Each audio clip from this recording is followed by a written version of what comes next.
Tu te sens seul berger, des c'est fois. sympa, mais des fois, on a beau être entouré de pas mal de moutons, on est un peu tout seul quand même. Alors, si ça vous va, j'ai envie de vous raconter un petit peu comment ça se passe, le quotidien d'un berger.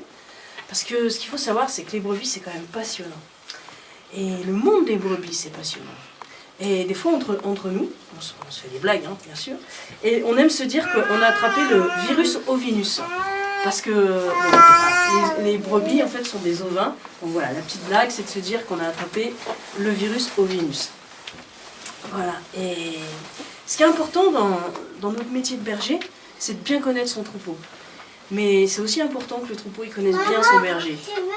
Parce que les brebis, c'est des petites filoutes et elles essayent toujours de connaître un petit peu à qui elles ont affaire.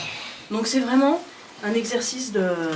On se connaît, elles me connaissent et c'est comme ça qu'on s'apprivoise. Ce qu'il faut savoir, c'est que berger, c'est un petit peu comme curé, c'est un sacerdoce. Si vous n'aimez pas ça, il ne faut pas vous lancer. Ce qu'il y a d'important dans notre métier, en fait, c'est pas juste de garder, c'est de bien faire manger les brebis. Donc de bien gérer son herbe, aussi bien l'été que l'hiver. J'ai même envie de dire surtout l'hiver, parce que ça pousse beaucoup moins.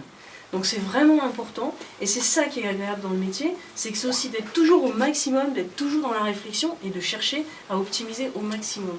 Quand les brebis, on les met dans les parcs, elles font un petit peu ce qu'elles veulent. Donc souvent, elles vont manger un petit peu par-ci, elles vont aller plus loin, manger un petit peu par-là. Et puis, en fait, elles gâchent un peu, et puis surtout, elles passent beaucoup de temps à ne rien faire, si ce n'est se balader.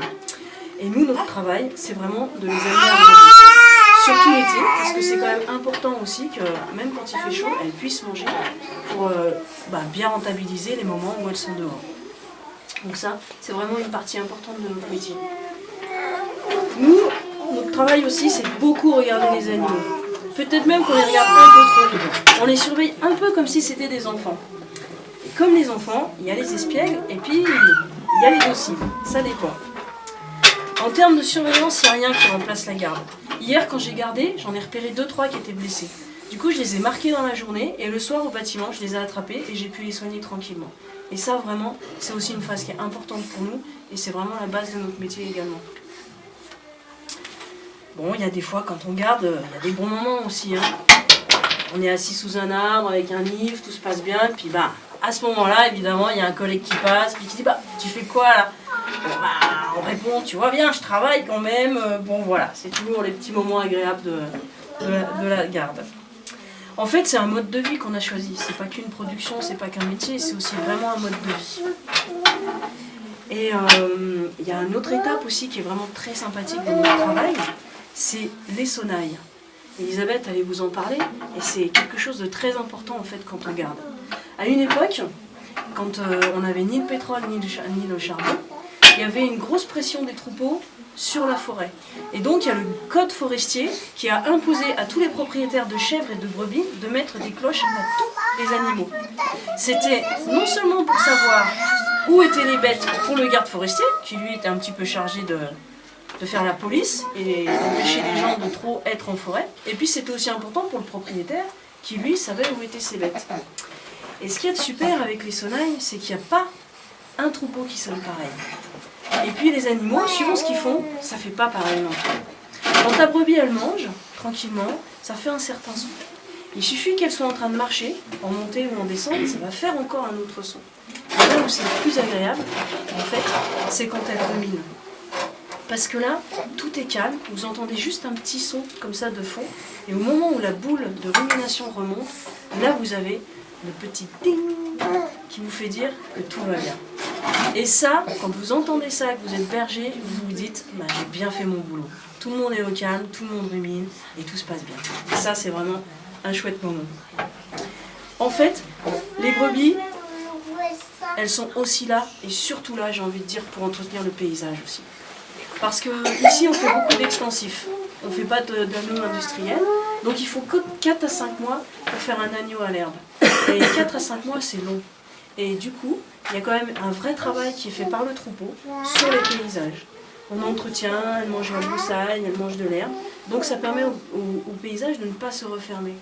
Ici, on dit que quand il y a un paysan qui s'en va et qu'il n'est pas repris, que personne ne s'installe derrière lui, on dit que c'est un petit bout de la terre qui meurt. Voilà, c'est important parce que aujourd'hui, avec le changement de climat, il y a vraiment des gros changements de méthode et de manière de travailler pour nous. Il y a des grosses périodes de pluie qui provoquent de grosses érosions. Il y a les périodes de sécheresse qui amènent en fait le changement de végétation. Et puis on a un autre souci qui est aussi le sanglier. Alors là, quand il a tout labouré, on a du mal à avoir de l'herbe derrière. Et tout ça, mais ça nous amène à avoir besoin de plus de terrain pour pouvoir continuer à faire notre élevage extensif. Voilà, c'est un petit peu nos contraintes, c'est notre quotidien, c'est pas toujours facile. Et puis, ce qu'il faut voir aussi, c'est que des fois, on est un petit peu déprimé, on a un petit peu mal au cœur parce qu'on se dit que nos parents, nos grands-parents, nos arrière-grands-parents, ils ont travaillé dur pour entretenir tous ces terrains, pour éviter que l'ensauvagement des sols se fasse. Et puis, aujourd'hui, c'est plus possible. Parce que là où avant, il y avait 10 couples d'agriculteurs, aujourd'hui, il n'y en a plus qu'un seul. Et on ne fait pas le même travail quand on est 2 que quand on est 20. Et puis, du coup, il faut apprendre à être modeste et puis à accepter qu'on s'adapte au sol et que ça ne soit pas le sol qui s'adapte à nous. Voilà, ça c'est un petit peu notre quotidien. C'est toutes ces choses-là qui font qu'on aime ce métier-là et qui font que le métier de berger c'est un beau métier. Voilà, je vous remercie de m'avoir écouté. Merci. J'espère vous avoir fait partager un peu cette passion. On est bien content de t'avoir rencontré. Et je vous souhaite une bonne fin de journée. Le hasard fait beaucoup de choses. Merci à toi. Allez, j'y